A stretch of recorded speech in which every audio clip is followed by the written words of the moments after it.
नमस्कार साथियों, मैं राकेश सिंधाकर अपने YouTube चैनल पर आपका पुनः स्वागत करता हूं। साथियों, आज मैं आपके लिए फिर एक नई स्टोरी लेकर आया हूं और ये कहानी है एक राजा की कहानी। हुआ यूं कि बहुत समय पहले की बात है कि एक राज्य का राजा अपनी लंबी यात्रा पर, निजी यात्रा पर जा रहा था। चूंकि राजा की यात्रा जो थी वो निजी थी, इसलिए वो अकेले जा रहा था। सारे राज दरबारी और गाँव के लोग उसको पानी के जहाज तक छोड़ने के लिए आते हैं। सारे लोग अपने अपने तरीके से राजा को शुभकामनाएं देते हैं। उसके राज्य में एक लगभग 85-90 वर्ष के एक बुजुर्ग व्यक्ति रहते हैं। पूरे राज्य में उनको काका जी कहा जाता है। काका जी बहुत ही ज्ञानी, बुद्धिमान और धैर्यवान व्यक्ति रहते हैं। चूंकि उनकी उम्र ज़्यादा हो जाती है, इसलिए वो औपचारिक रूप से राज दरबार में नियुक्त तो नहीं होते हैं, लेकिन फिर भी राजा कुछ समस्याओं के लिए उनको हमेशा बुलाता है, सुझाव के लिए। सारे लोग शुभकामनाएं जब दे देते हैं और जहाज में राजा बैठने लगते हैं, तो काका जी उनसे कहते हैं कि राजा साहब, एक बात का ध्यान रखना, जब आप जंगल के रास्ते जाएंगे तो वहाँ पर आपको 2 फुट का एक आदमी मिलेगा और वो आपको युद्ध के लिए ललकारेगा। आपको उससे युद्ध करना पड़ेगा, लेकिन उस 2 फुट के आदमी को ख़त्म किए बिना आगे मत बढ़ना। राजा स्वीकार कर लेता है और मन ही मन बोलता है, ये 2 फुट का आदमी मेरा क्या बिगाड़ लेगा, क्योंकि राजा खुद 7-7.5 फीट का आदमी रहता है, बड़ा बलशाली, शक्तिशाली होता है। पानी के जहाज में राजा बैठ जाता है। जहाज से उतरने के बाद में उसकी यात्रा शुरू होती है।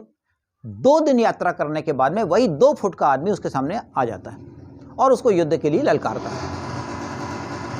राजा उसकी चुनौती को स्वीकार करता है, उसके साथ युद्ध करता है और युद्ध में राजा जीत जाता है।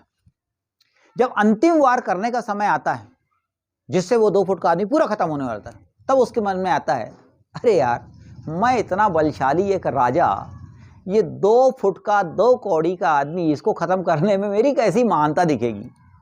इसलिए उसको चेतावनी देख के छोड़ देता है कि ध्यान रखना, अगली बार मेरे सामने युद्ध के लिए मत आना। राजा फिर अपनी यात्रा शुरू करता है। कुछ दिन चलते वही आदमी फिर से सामने प्रकट हो जाता है और फिर युद्ध के लिए ललकारता है। लेकिन अब वो आदमी 2 फुट का नहीं होता है, वो 4 फीट का हो जाता है। राजा उससे युद्ध करता है। पहले से थोड़ा ज़्यादा युद्ध करना पड़ता है, लेकिन चूंकि राजा शक्तिशाली होता है, राजा इस बार भी जीत जाता है।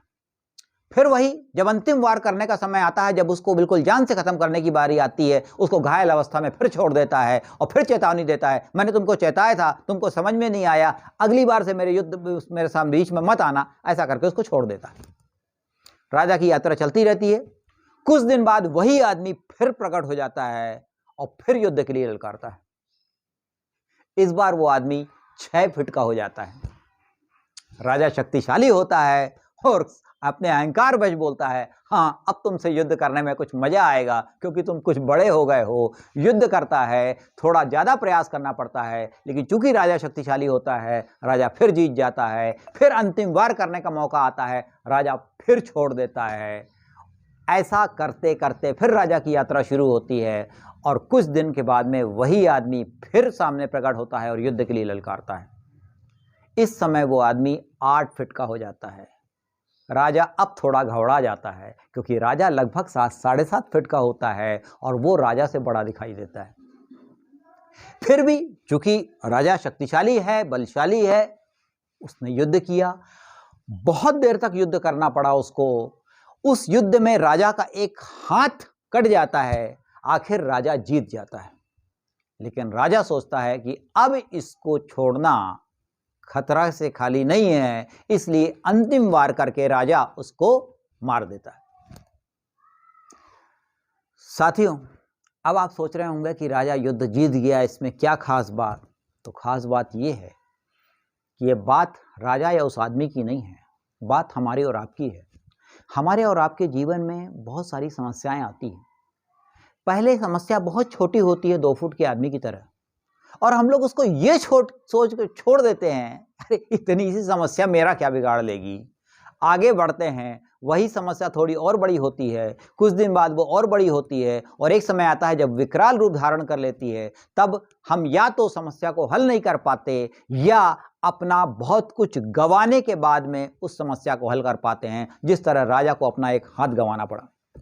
इसलिए हमेशा ध्यान रखिए, अगर कोई समस्या आए तो समस्या समस्या होती है, छोटी या बड़ी नहीं होती है। उसका साइज मत देखिए, उसका आकार मत देखिए, उसका स्वरूप मत देखिए। समस्या है, आज यदि इसको खत्म नहीं किया तो ये फिर बड़ी हो जाएगी और हमारे लिए बहुत ज़्यादा खतरा हो जाएगा। इसलिए तत्काल समस्या को वहीं पर हल कीजिए।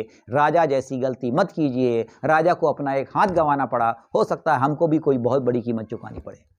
साथियों, वीडियो अच्छा लगा हो तो लाइक और शेयर अवश्य करें। चैनल पर नए हो तो सब्सक्राइब अवश्य करें। अगली वीडियो में फिर एक नई स्टोरी के साथ उपस्थित होंगे। तब तक के लिए नमस्कार।